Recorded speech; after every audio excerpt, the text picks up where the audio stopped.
Hey, welcome to the Live Sentinel product overview. This presentation is going to talk about the Live Sentinel products. On the first screen, you can see the two different product types that we have that we're going to discuss in more detail. We have the tabletop units and we have our wall mount units with the various peripherals. We'll have a separate module on the peripherals, but just note we have wireless pull cords, pendants, and we have wired pull cords and dome lights, etc. So, getting right into it.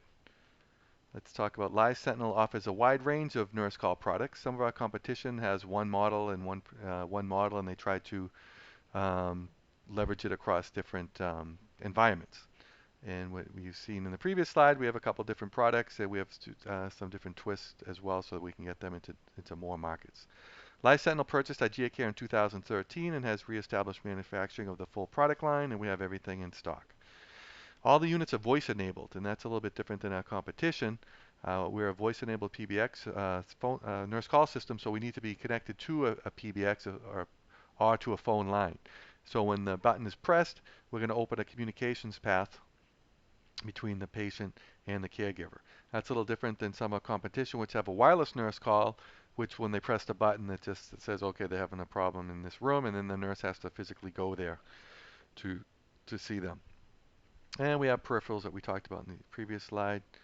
And each model, again, goes to a specific market. Now, the first one we're going to talk about is the miAlert A200. This is our entry-level system. It's a tabletop unit, and it's easy to install and to configure. If you look at the middle diagram here, we can see that in the back we just need to plug in the power. We actually have a separate power cord that goes into the phone line, and then you can plug in another phone into the system. So if you had a cordless phone, you can still use that. You can see it's a speaker phone, and there's an emergency button that you can press on the top, and here's the reset button if you need to reset the unit. It can have up to 8 wireless devices. There's no wired connections that go into the unit. Everything's wireless, and they can be, of course, a pull cord and a pendant are the two most common ones, as well as toilet flush indicators, temperature sensors, smoke detectors, carbon monoxide detectors, and flood detectors can also be connected into the system. And then if the flood detector detects water, it's going to automatically dial. Another nice feature of the system is we can program it in 3 modes. You can program it, of course, to call one number or up to 5 numbers, and it will wait until somebody picks up. And when somebody does press the button, we play an announcement. There has been an issue in room 101, and then they have to press the pound sign to be able to the pound key on the phone to establish a voice connection. And you can also use a speakerphone. So if you're sitting in your chair and the phone rings and you have your pendant on your wrist, you can press the button and it'll answer the phone and you can have your conversation. So again, this is great for PERS, personal living, as well as it's good for independent care and assisted living facilities. Now the next category is our resident and patient units. So resident units, these are units that are built to service residential and assisted living homes. The patient units, these are units more for long-term care and acute care facilities. But if you do see the nomenclature for resident units and patient units in our data sheets and in our price list, that's basically what they're referring to. So the resident units, now we'll talk a little bit more details about the, um, the resident units. And when you're first looking at the website or the data sheets, when you see all the model numbers, it gets confusing. So hopefully at the end of this presentation, it won't be confusing. So basically a 300 or a 500 is a resident unit. The 300 doesn't have a wireless module. The 500 does. And any of our products that end in a 1 have a paging module in it that can connect to an external paging system, which is great if you want to do a page all at the hospital. Instead of having another speaker in the ceiling, they can leverage the unit in the room. So to summarize now, if I have a 501, that's going to be a resident unit that has a paging module and is wireless. If I have a 300 series, it's a resident unit that doesn't have wireless or paging module. So that's it in a nutshell there. So basically all the units are wall mountable into a 3-gang box, which is roughly 4 inches. There's more buttons on it than the 200 series, which we'll go through the buttons in the next slide. It doesn't require external power. It gets the power from the phone line, and we trickle charge a battery that's installed. So normally on new installations, you have to have a gang charger to charge all the batteries up, and then you shouldn't have to charge them again. We do have hardwired inputs, like the call cords and dome lights, and even the pull cords can be wireless, could be wired or wireless. And we have a bed cord there. It's unsupervised, meaning if you unplug it, nothing happens, so it's not supervised. So now if we look at the next slide, we go into the buttons in more detailed. We have the red push button is the call button, is the most important one. If there's ever an emergency, press the call button, and it's going to dial the number that we program into it, that like the main nurse station or wherever the people that should respond to those call the call button. We have a volume up, volume down, a cancel button. So if someone does press the call button or pulls a pull cord, they have to hit the cancel button. And we have some lights on the unit. We have a line light. If there's a problem with the line, somebody presses the activities or the menu buttons, those lights will come on. If there's a fault in the unit, like a low battery, or if there's an internal fault, we'll light the fault light. So speaking of the menu and activities buttons, you'll notice that these two buttons here, menu and activities, what they do is if you press the menu button, it can be programmed to automatically dial, say, the cafeteria's mailbox, and it would record on Monday we're going to have this for breakfast, this for lunch, and this for dinner. Tuesday we're going to have this, or it could go to a live answer to somebody in the cafeteria. But most of the time, it's going to a voicemail box that has the food for the day. And same with the activities. That will get sent over to the activities department, which will record the voicemail box saying, Monday we're going to have bingo, Tuesday we're going to go to the museum, Wednesday we're going to do this. So it's nice. You don't have to print out paper and pass it around. Saves on the environment. Saves on cost from the residents asking what's for lunch, what's for dinner, because I know that's an important part of the day.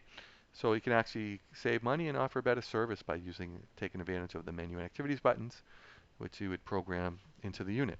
Speaking of which, we have an infrared port down here, and that's how we configure the units to dial the different numbers and to light the different lights on the dome lights by taking our infrared to USB connector and put it over there, and then on the PC, some software will come up, and that's how you're programming. We have a whole separate module on how to configure the units.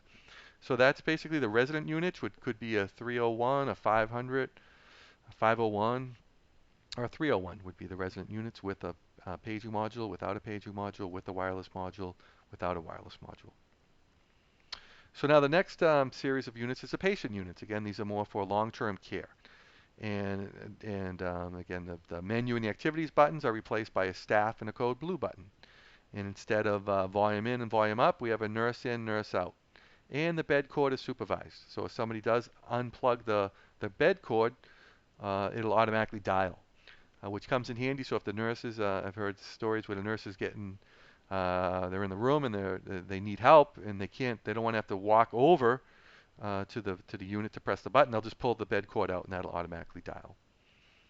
So now next slide goes into the details of the lights, the more details of the buttons. And again, most of them are the same, but now you have a nurse in, nurse out. So the nurse comes into the room, they press the nurse in button. It's going to send a DTMF event back to the phone system or to our event management server. And then when they leave the room, again, nurse out, another DTMF back to our server. So great. So now you can do reporting. So you can see how many times the nurse went into the room on a particular day. It's great for liability, or great just for, again, to be able to pull that information out of the system. I do hear some facilities still using paper and pen whenever they go to a room to do their rounds. So this is a great way to automate that, to free up the staff to make it more effective. So we have a staff and a code blue button because now we're in a long-term care facility, not an assisted living facility. So now I'm in the room and I need some help. I'm a nurse, so I'm going to press the staff button. It's not an emergency, but I do need some help. So I might need somebody to help do something non-emergency, but I do need a staff assist button. So you press that, and it's going to ring a different button, ring a different number than the emergency button. Code blue is just that. It's a code blue alert. So if they press that, now it's going to ring to say maybe the department that has the defibrillator, or maybe the doctor on call instead of the nurse on call. It's a code blue. It's an emergency. So that's going to ring to that number. And then, again, the only other difference is with that jack over here is supervised, so if it's unplugged, it's going to automatically dial. The next slide talks about common area units. One of the things with the wireless pendants, they pair just like a garage door opener. You have a garage door opener that goes to your door opener. In your room, your pendant's going to be paired to your unit in the room. Now, if you go outside the room, if you want to use the pendant, then you'd have to have some common area units, like in the cafeteria or in the activities room. So your pendant would work there if it was pressed, and then it would ring down to the nurse station. They would know that you're in that particular area. So we have them for the MP501 is the model number for the wall mount units, and then there is a part number for the tabletop unit, which just has a different firmware in it. The next slide just talks about the different model numbers because it's important that hopefully by the end of this presentation you know that if I say what's the miAlert 700, the 700 is the patient module that has wireless but no paging. The 501 is the resident module that has um, paging and it has the wireless board in it. And you'll see the third column over, or the last column they all support the optional dome light module. But there's no part number for that. As far as a numbered variation, you just have to get the dome light module, which we'll talk about in a separate module. So now, determining what model? Okay, we have basically three different models. So the first question I ask is, do you want a wall mount or a tabletop? Because some facilities don't want to look institutionalized and they want to have the tabletop unit. So that ends the conversation right there. You would just use the miAlert 200. Now, if they determine they want a wall mount unit, then you need to ask them, are you going to connect to a paging system? Most facilities don't, but I'd still think it comes in handy to have an external paging system and have the module connected to it. So if they do have paging, you know it's going to be, the part number is going to end in a 1. Is the unit going to service patients or residents? I think hopefully now you know that the residence is more for long-term, residence is for independent living, assisted living, and patients is more long-term care and acute care. So if it's patients, then it's going to be the 600 series or the 700 series, and if it's residents, it's going to be the 300 or 500 series. Do they need wireless capability? Yes, and it's either the 500 series or the 700 series. So that's a quick little way to kind of figure out which model to use. So hopefully now you have a better understanding about the different Live Sentinel model numbers, and that ends the first module. Thanks for your attention.